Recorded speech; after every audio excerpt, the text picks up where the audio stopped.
work closely with the hematologist there at St. Jude, or one of the hematologists at St. Jude, and we had seen, transition. The whole idea of transition from pediatric to adult care is a large topic in all chronic disease, and so it's definitely something we were interested in our sickle cell disease population, and so they had started at St. Jude a transition program.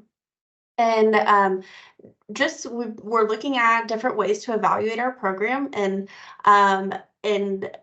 so the program started in 2011, and so we've just been looking at different ways to evaluate it, and we were interested in how this program is affecting their health moving forward into adult care.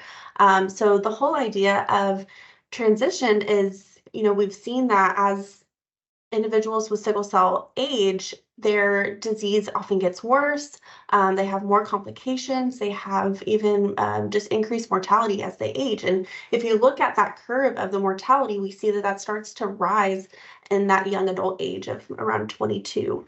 So it starts to really increase in that young adult age. And so, of course, that aligns with this time frame of their transfer to adult care. And so, again, just looking at different ways to evaluate the program, we wanted to see, what is it that could be exacerbating this disease severity increasing? What different ways can we evaluate in our program? And so that's the idea of looking at this transfer gap. So this gap in care from their last pediatric visit to their first adult visit. So that's really just the transfer period during the whole transition process. And so there are guidelines available just in general for chronic disease to make that transfer gap around 6 months or less than 6 months. But it hadn't really been proven. There was no evidence behind that guideline. So as we started investigating, really looking into our transition program, just seeing, can we look and evaluate that guideline and actually provide evidence to back this guideline. So that's kind of where the whole idea started, was just to evaluate the guideline and see, is 6 months the right time frame from pediatric to adult care to be successful in adulthood. At St. Jude, there is a long-term follow-up cohort program called SCRIP. So it's Sickle Cell Clinical Research Intervention Program, and so they are following long-term from when they are, at the St. Jude facility as children, and then following them through life. And so we have this cohort of individuals that we're able to follow. And so this was retrospective, where we used this cohort study, but looked retrospectively at their data and evaluated this transfer gap. So from their pediatric to their first adult visit, looked at that transfer gap. And so we stratified our cohort between those two, and then looked forward into adult care and looked for we looked at just rates of visits or rates of hospitalization, rates of emergency department visits, and rates of outpatient clinical visits. And so to see, do those rates of visits differ between those who transferred greater than 6 months compared to those who transferred in less than 6 months?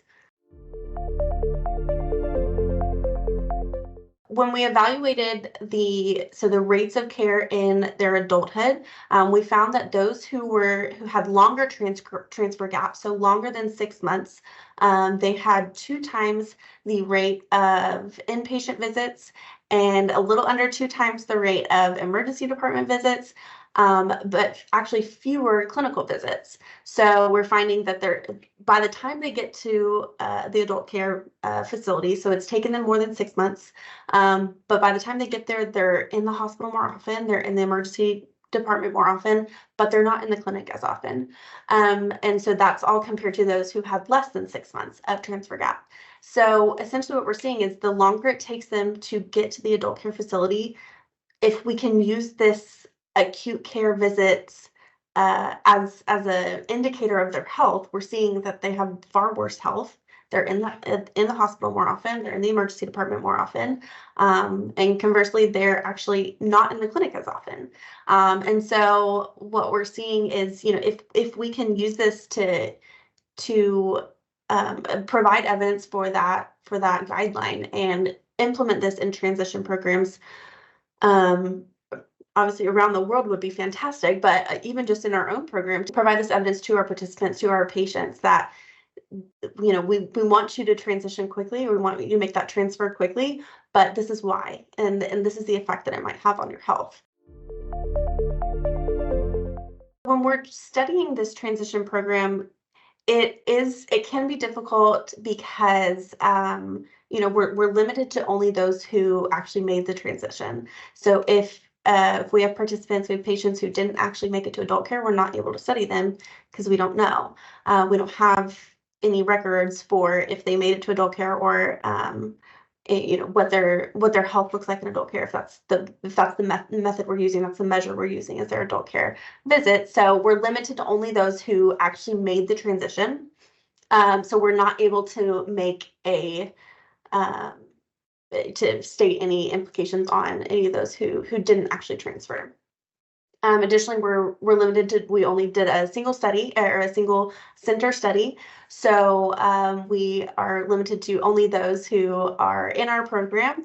And so if we're able to, it's not able to really generalize to other facilities. So hopefully in the future we can do a multi-center study. Other limitations is just, since it is a single center study, we do have a smaller population, or smaller sample size, specifically for those who have the longer transfer gaps. Our program is very well equipped and has been in motion for quite a few years. And so we only had so many who did not make that transfer gap requirement. So we were limited in that. Some things moving forward, like I said, we're looking for different ways to evaluate our program. So something that's actually in the works right now, Dr. Jane Hankins is the hematologist at St. Jude, who I've worked closely with, and she is working on evaluating the program and really taking it apart piece by piece to see what are the most effective pieces of our transition program, and seeing, if we can pick out those pieces that are most important, how can we implement those in other programs, and specifically in other programs abroad and globally. So trying to narrow down what are the most effective pieces of our program that we can help other programs succeed.